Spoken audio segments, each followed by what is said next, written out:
Hello, I'm Scott with Shoms Photography, and today we're going to talk over the ATOTO A6 dash cam.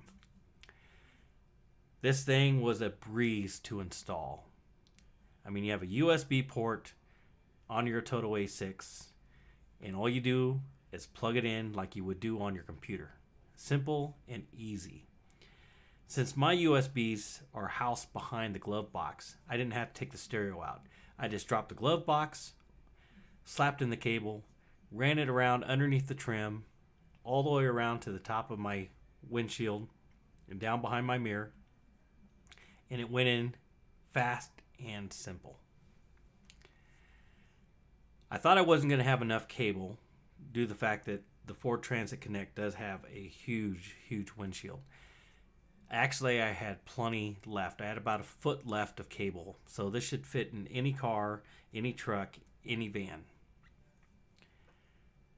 As you can see in this video, you can see that I have a reflection in my windshield. This is called angular reflection, and the camera is tilted down into the windshield, so therefore you're going to see my modded dash where I've painted it white.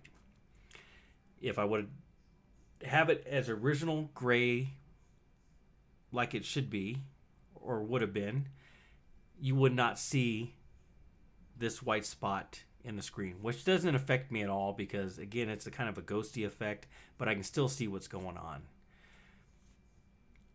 When I was looking with my physical eyes and looking down at the screen, my physical eyes, everything was closer than what showed up on the camera.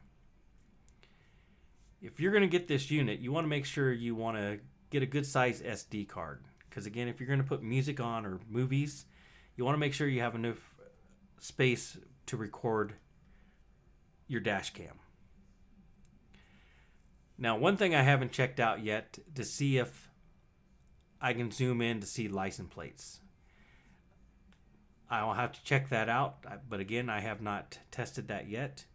I will also have to try running this at night and see what the quality is at night. But during the day, so far, I mean, I'm in the middle of the desert in bright sun, and everything is nice and clear. I can see everything for 720p dash cam.